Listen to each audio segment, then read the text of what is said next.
Peace, love, and light, everyone. I hope all is well.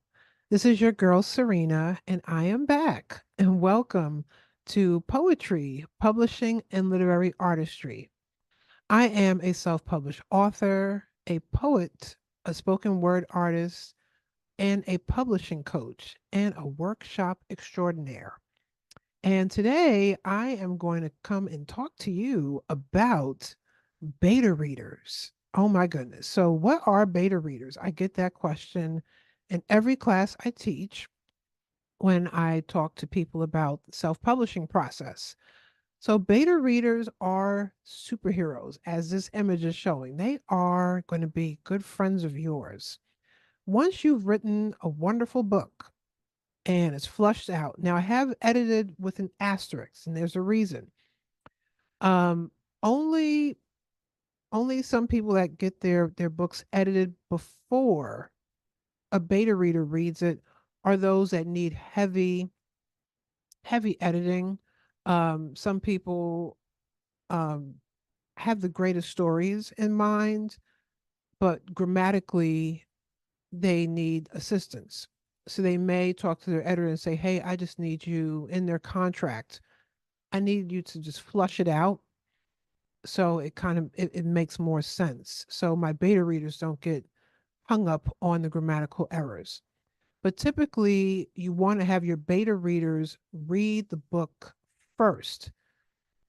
Then they give you the feedback, and then you basically institute the feedback into your book, and then you give it to your editor.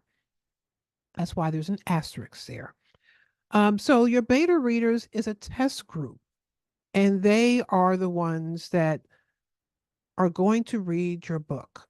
Now, of course, you can read your own book. Yep, it's going to sound really wonderful to you because you are the author. You wrote this wonderful book.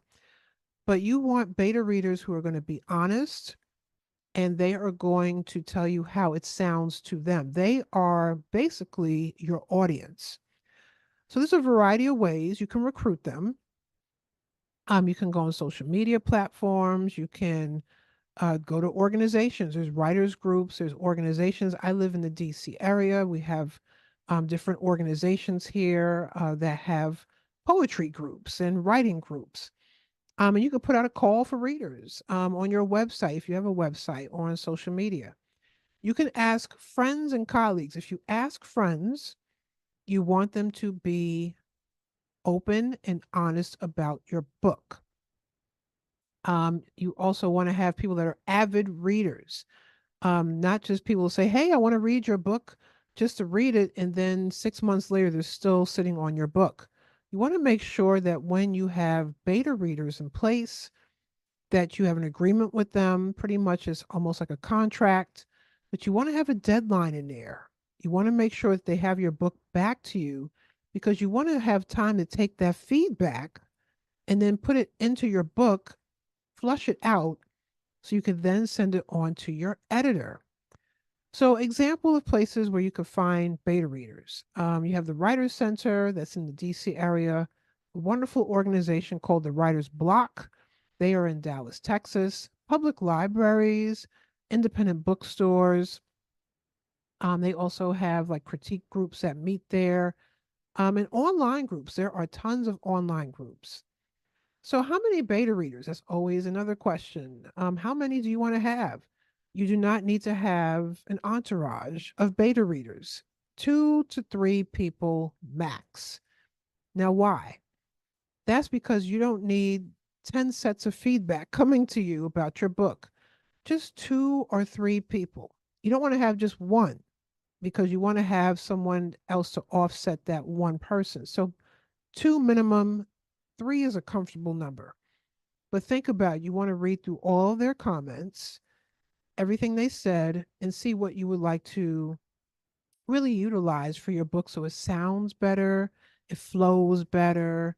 Really, they're going to ask you questions, and in some beta readers, as we'll talk about again, because we'll talk about more about what they do later on and how. Because some people say, do they do this for free? No. Some may do it for free, but some may want a stipend. But we'll talk about that in another segment. I just wanted to kick off with talking about beta readers, who they are, how many you should have, and where you can find them.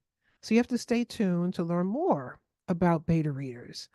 So that is my time for today. Beta readers are going to be your superhero when it comes to your books. All right, so tune in for more segments right here.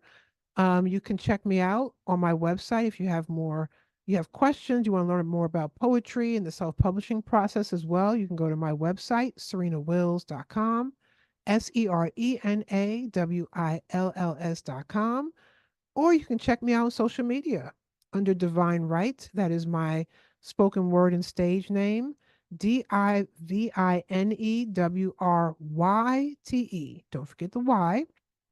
And on Facebook, I am underneath Serena Wills, all one word.